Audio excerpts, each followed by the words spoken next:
شخصیت نہ ہو وہ تیرا برا کر نہیں سکتے۔ اور حضور صلی اللہ علیہ وسلم نے فرمایا اگر سارے انسان مل کے تیرا بھلا کرنا چاہیں تو جب تک رب کی رضا نہ ہو تیرا بھلا ہو نہیں سکتا۔ تو اعلیٰ حضرت فرماتے ہیں اس چیز کو ذہن میں بٹھاؤ، مسلمانوں اپنا رجوع اپنے رب رسول کی طرف مضبوط کرو۔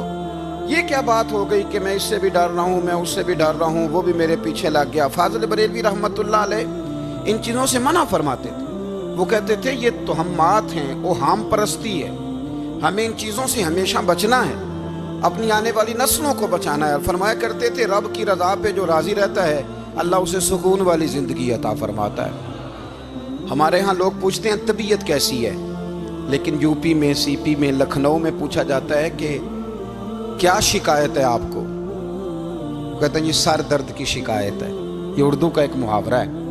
جناب کیا شکایت ہے؟ کہتے ہیں جی مجھے کمر درد کی شکایت ہے۔ پھر پوچھنے والے پوچھتے ہیں کہ جناب اس شکایت کا کیا بنا؟ تو صدر الشریعہ مولانا امجد علی صاحب اعظمی رحمۃ اللہ علیہ فرماتے ہیں اعلیٰ حضرت کو بخار تھا تو میں حاضر ہوا، تو میں نے کہا حضور شکایت کا کیا بنا؟ کہنے لگے مولانا پڑھے لکھے ہو کے تو ایسی باتیں نہ کرو، شکایت کس سے کرنی ہے؟ رب نے جس حال میں رکھا ہے بڑا ہی اچھا رکھا ہوا ہے، شکایت کا کیا معنی ہوا؟ اللہ نے جہاں سمجھا مناسب اس نے ہمیں رکھا ہے، شکایت کیا ہوتی ہے؟ مجھے کسی سے شکایت نہیں۔ فرمایا کرتے تھے الحمدللہ مجھے سر درد بھی ہوتا ہے اور بخار بھی ہوتا ہے اور میں بڑا خوش ہوں، یہ وہ والی بیماریاں ہیں، یہ وہ امراض ہیں جو نبیوں کے قدم بھی چومنے آیا کرتے تھے۔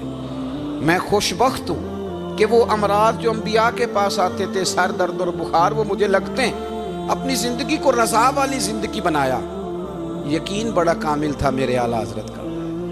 امام غزالی نے حدیث لکھی ہے، نبی کریم صلی اللہ علیہ وسلم نے فرمایا ہے یقین اس طرح سیکھا کرو جس طرح تم قرآن سیکھتے ہو۔ آج میرے دور کا سب سے بڑا مسئلہ یقین کی کمزوری ہے۔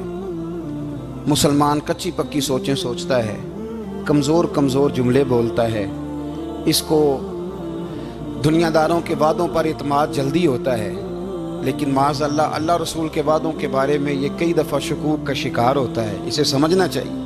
فاضل بریلوی ایک پختہ یقین والی شخصیت تھی، پختہ یقین والی۔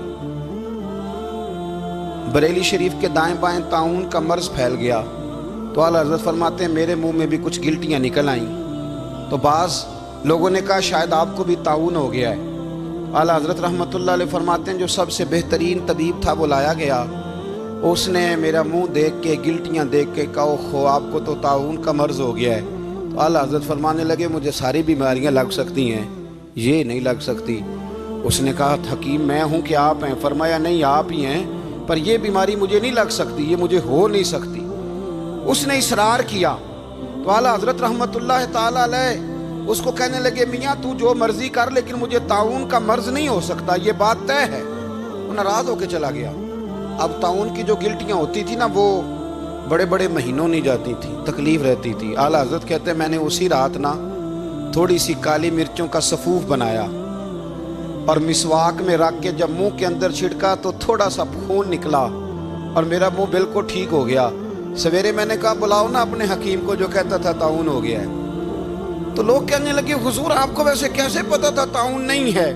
فرمانے لگے پتہ اس طرح تھا کہ اللہ کے رسول صلی اللہ علیہ وسلم نے ایک دعا ارشاد فرمائی ہے، فرمایا کسی مریض کو دیکھ کے پڑھ لو الحمدللہ الذی مما ابتلاک بہ وفضلنی علی کثیر ممن خلق تفضیلا۔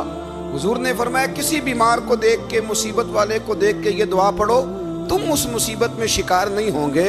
فرمانے لگے میں نے طاعون کے مریض کو دیکھ کے دعا پڑھ لی تھی، تارے ٹوٹ سکتے ہیں، چاند گر سکتا ہے، سورج اپنی جگہ چھوڑ سکتا ہے، پر مدینے والے محبوب کی بات غلط نہیں ہو سکتی۔ یہ میرا یقین کامل ہے، ساڈے نبی دی زبان ساڈے واسطے قرآن، یہ بات غلط ہو سکتی؟ مضبوط یقین فاضل بریلوی کا، مضبوط نظریات۔ اعلیٰ حضرت رحمۃ اللہ تعالی علیہ سے کسی نے کہا آپ کس طرح کے مومن ہیں، کس طرح کے مومن ہیں؟ تو اعلیٰ حضرت فرمانے لگے میرا دل چیرو، اس کو کھولو، ایک طرف لا الہ الا اللہ لکھا ہوگا، دوسری جانب محمد الرسول اللہ لکھا ہوگا، کھول کے دیکھ لو۔ ایک تو یقین کی پھر دوسری بات، خشک لوگوں کو زندگی گزارنے کا مزہ کوئی نہیں آتا، زندگی گزارنے کا مزہ اسے ہی آتا ہے جسے کسی سے پیار ہو جاتا ہے. باقی نا دیکھیں نا، ایک بندہ جبرن ایک شخص بچے پالتا ہے، وہ کہتا ہے یہ میرے لیے کیا مصیبت ہے 5 بچے، اور ایک شخص کو بچوں سے پیار ہو جاتا ہے. وہ جوان بھی ہے، خوبصورت بھی ہے، پر عید پہ کپڑے نہیں خریدتا. بیوی سے کہتا ہے میں پرانی پہن لوں گا پر بچوں کو نہیں لے دے. اور بھائی تیری خواہشیں مر گئی ہیں، تیری خوبصورتیوں کی طرف جانے کی آرزویں ختم ہو گئی. تو کہنے لگا سارا کچھ ہے پر بچوں سے پیار جو ہو گیا. اعلیٰ حضرت رحمت اللہ علیہ بہت بڑے فلسفی تھے، منطقی تھے، بہت بڑے سائنسدان تھے. یہاں بڑا سنجیدہ اجتماع ہے، میں بڑی خاص بات کرنے لگا ہوں. سارے سائنسدان کہتے ہیں زمین گھومتی ہے. اعلیٰ حضرت نے اتنی موٹی کتاب لکھی ہے زمین ساکن ہے. فرماتے تھے ہم جیسے مرضی سائنسدان کہیں گے آپ نے دلائل دیے ہیں. آپ فرماتے ہیں جب نبی کریم علیہ السلام کی حدیث مسلم شریف میں موجود ہے کہ جب اللہ نے زمین کو پیدا کیا زمین کانپنے لگی تو اللہ نے پہاڑوں کو میخیں بنا کے قلعے بنا کے اندر لگا دیا تو زمین ٹھہر گئی. فرمانے لگے جب مصطفیٰ کریم نے کہہ دیا ٹھہر گئی ہے تو سارے سائنسدان بھی کہیں تو ہم ماننے کو تیار نہیں کہ گھومتی ہے. انہوں نے دلائل دیے. وہ ہمیں نہ روز کہہ دیتا ہے ڈاکٹر آپ کی طبیعت خراب ہے، کھانسی ہے، گھر میں کسی اور کو تو نہیں؟ ہاں جی ہے جی. وہ کہتے اسی کی وجہ سے ہو گئی ہے. او خدا کے بندے، نبی کریم علیہ السلام نے فرمایا بیماری متعدی نہیں ہوتی، ایک سے دوسرے کو نہیں لگتی. اور بڑے سادے انداز میں مسلم کی حدیث ہے. ایک صحابی نے کہا یا رسول اللہ میرے اونٹ کو اس اونٹ سے خارش پڑ گئی ہے. تو اللہ کے رسول فرمانے لگے تیرے اونٹ کو تو اس سے پڑیا تو اس کو کہاں سے پڑی تھی؟ کہنے لگا جی وہ تو قدرتی معاملہ ہے. تو حضور فرمانے لگے یہ بھی قدرتی معاملہ ہے.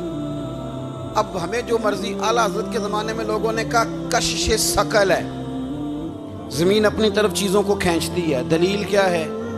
وہ کہنے لگے جی سیب گرتا ہے تو زمین پہ، آم گرتا ہے درخت سے تو زمین پہ، امرود گرتا ہے تو، انار گرتا ہے تو زمین میں کشش ہے، کھینچ لیتی ہے. اعلیٰ حضرت فرمانے لگے شاباش، سائنسدان جو کہیں گے ہم مانیں گے. فرمانے لگے زمین نے آدھا کلو کا سیب کھینچ لیا ہے، 1.5 پاؤ کا انار کھینچ لیا ہے، پر ہم نے غبارے میں 1.5 چھٹانگ ہوا بھر دیا، وہ تو زمین سے کھینچا نہیں گیا. یہ کس قسم کی کش سے ثقل ہے؟ یہ ابھی 2 سال پہلے ڈاکٹر عبد القدیر خان کا مضمون چھپا تھا روزنامہ جنگ میں. وہ کہتا ہے مجھے وہ مولوی چاہیے تھا جس کے پاس قرآن حدیث بھی ہو اور سائنس کے علوم بھی ہوں. کہتا میں نے زمانے کے دروازے کھٹکھٹائے، پھر میں پہنچا بریلی کے امام کے پاس، اور کہتا ہے وہاں جا کے نہ میں ٹھہر گیا ہوں، اس لیے کہ مجھے قرآن و سنت کا نور بھی ملا ہے اور مجھے سائنس کے رموز بھی ملے ہیں. یہ واحد شخص ہے جو دین کو سائنس کا پابند نہیں کرتا بلکہ سائنس کو مدینے والے کا غلام بناتا ہے، مدینے والے کا غلام بناتا ہے. تو اعلیٰ حضرت فرمانے لگے عجیب فلسفہ ہے نا جی، آم کھینچ لیا اس نے، سیب کھینچ لیا، امرود کھینچ لیا، پر اس سے 1.5 چھٹانگ والا غبارہ. تو لوگوں نے کہا حضور پھر مسئلہ کیا ہے؟ آپ فرمانے لگے مسئلہ یہ ہے کہ ہر چیز اپنی اصل کی طرف لوٹ جاتی ہے. ہر چیز اپنی، سیب، امرود، انار زمین سے پیدا ہوتے ہیں تو زمین پہ گرتے ہیں. ہوا کی اصل اوپر ہے، اس لیے جب غبارے میں ہوا بھریں گے تو ہوا اس کو اوپر لے جائے. ہاں جب اس سے ہوا نکل جائے گی تو پھر غبارہ جو جس کی اصل ہوتی ہے ادھر لوٹ جاتا ہے. انسان مٹی سے بنا ہے تو جاتا کہاں ہے؟ مٹی دیں تے مٹی رہنا ہی. ایویں کا دی بلے بلے اج مٹی دے اتے بندیا تے کل مٹی دے تھلے. تو اعلیٰ حضرت رحمت اللہ تعالیٰ علیہ نے نا اپنے سارے علوم کو نبی پاک کا غلام بنا دیا. آپ فرمایا کرتے تھے آج لے ان کی پناہ، آج مدد مانگ ان سے، کل نہ مانیں گے قیامت میں اگر مان گیا.